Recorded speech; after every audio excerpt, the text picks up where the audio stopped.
राधे। आज हम आपको वर्णन करने वाले हैं एक बड़ी ही सुंदर कथा। वो कथा है सौराष्ट्र के राजा धर्मोत्तर की। सौराष्ट्र के राजा धर्मोत्तर बड़े ही दिव्य राजा थे और धनवान थे।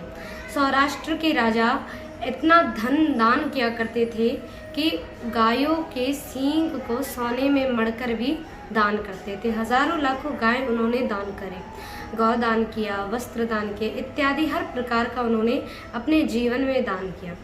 लेकिन एक दिन किसी अन्य राजा ने उनके राज्य पर चढ़ाई करी और उनके राज्य को, राज्य विहीन कर राजा को उनके राज्य से निकाल दिया। उनके राज्य को प्राप्त कर लिया दूसरे राजा ने। राजा धर्मोत्तर अपने राज्य से विहीन हो गए, धन विहीन हो गए, तो अपनी रानी को साथ लेकर के अपनी बहन के यहाँ रहने के लिए कुछ दिन तक गए। कुछ दिन तक अपनी बहन के यहाँ रहे तो बहन के मन में विचार आया कि ना जाने कब तक भाई यहाँ पर रहेंगे। बहन के दुर्भाव को देख करके भी राजा अपनी बहन के घर से चल दिए। अन्य नगर में जा पहुँचे।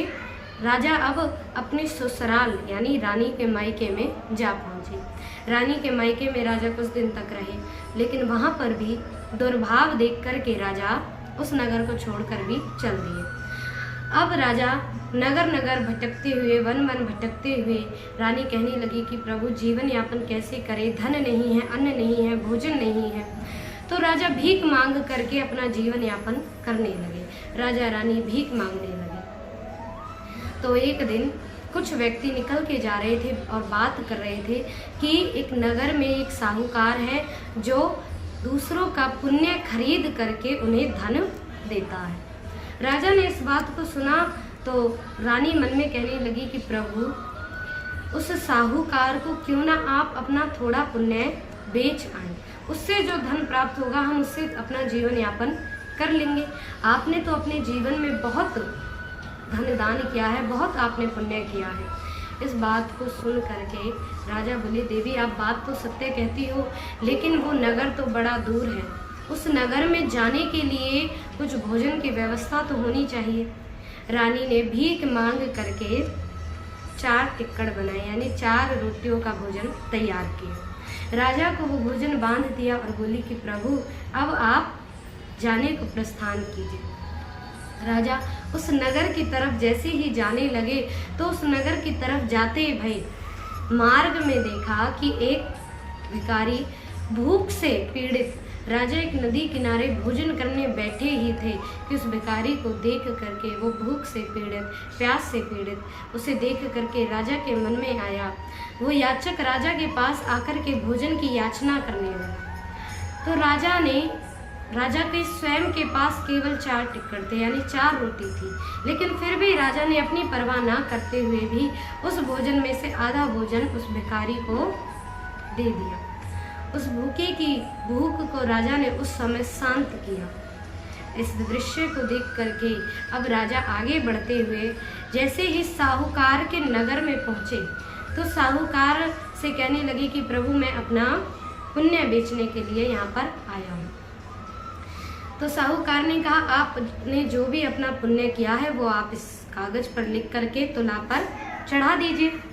राजा ने अनेकों प्रकार के जो पुण्य किए थे वो सब पुण्य चढ़ाने लगे, लेकिन उस पुण्य का कोई भी मूल्य यानी तनिक मात्र भी धन ना बन सका। यानी उस पुण्य से तनिक मात्र भी धन इकट्ठा हो जाए, इतना भी उस पुण्य में वजन नहीं हुआ।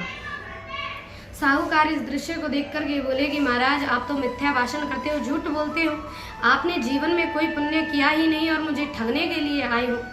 राजा बोले कि प्रभु मैं सौराष्ट्र का राजा था, मैंने अपने जीवन में बहुत पुण्य किया है।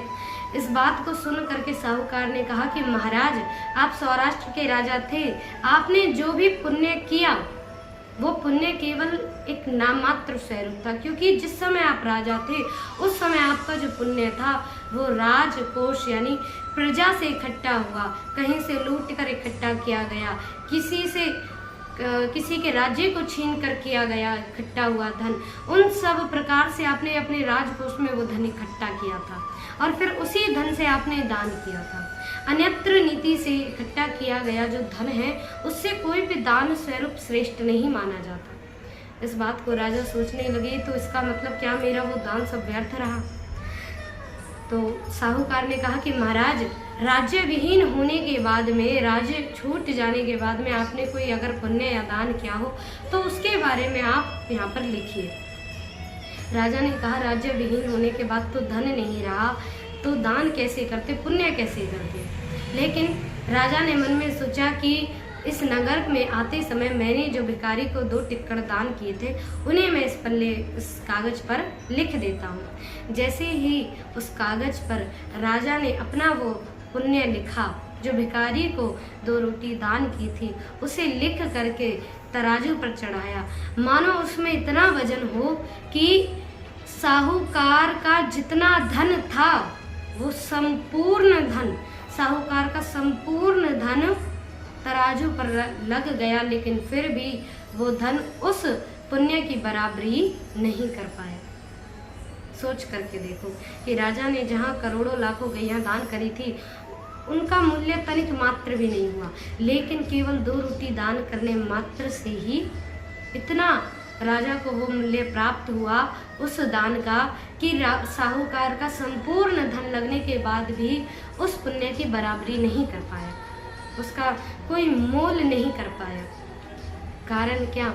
कारण केवल ये कि जिस समय राजा ने अपना सर्वस्व दान, यानी जिस समय राजा भिखारी थे, उस समय उनके पास जो था वो केवल, चाहे वो 2 रोटी हो चाहे वो 4 होती, लेकिन वो उसी को सर्वस्व माना जाता है। यानी किसी के पास करोड़ रुपए हैं तो वो अपना सर्वस्व दान करे, और किसी के पास केवल 100 रुपये है, तो जिसने 100 रुपये दान किए हैं तो इसका अर्थ तो ये हुआ कि उसने अपना सर्वस्व दान कर दिया। और जिसके पास करोड़ों रुपए हैं, अगर उसने मात्र 1 लाख रुपए भी दान किए हैं तो उसका आधा अंश ही दान हुआ, सर्वस्व तो दान हुआ नहीं। तो सर्वस्व जो दान है, अपना सर्वस्व दान करना, वो सबसे बड़ा दान है। ये प्रभु ने स्वयं अपने स्वरूप में बतलाया है कि दान करें तो सर्वस्व दान करें। किसी अतिथि या किसी याचक का कभी अपमान ना करें, क्योंकि कोई भी अतिथि, कोई भी याचक आपके द्वारे पर आए, सदैव उसका सम्मान करें, कभी भी उससे अपशब्द ना कहें, क्योंकि किसी अतिथि या याचक से कहे गए अपशब्द आपके भाग्य की हानि कर सकते हैं। उसके कारण आपकी जो लक्ष्मी है वो रूठ जाती है। राजा अब उस पुण्य के मूल को लेकर के साहूकार ने कहा कि प्रभु, मेरे पास इतना ही धन है, आप इसे ही स्वीकार करके ग्रहण करें। राजा ने उसे स्वीकार किया। जैसे ही राजा लौट करके आए, रानी को सब वृतांत बतलाया। रानी के द्वारा अब राजा ने रानी के साथ उस राज्य पर सेना को एकत्र करके चढ़ाई करी। राजा ने दोबारा से सौराष्ट्र पर चढ़ाई करके अपने राज्य को प्राप्त किया और उस राजा को पराजित किया। राजा को दोबारा से विजय प्राप्त हुई। कारण क्या? क्षणिक मात्र दान से ही राजा को वो विजय प्राप्त हुई, वो धन प्राप्त हुआ। दान का ये महत्व नहीं कि आप कितना दान करते हो, महत्व ये है कि आपके दान करते समय वो भाव क्या है, वो श्रद्धा क्या है। सबसे महत्वपूर्ण ये है कि आपकी मन की मनसा कैसी है। तो आशा है आप सबको ये कथा पसंद आई होगी, और ऐसी अन्यत्र कथाओं को सुनने के लिए हमारे चैनल को सब्सक्राइब करें, लाइक करें एंड शेयर करें। जय श्री राधे।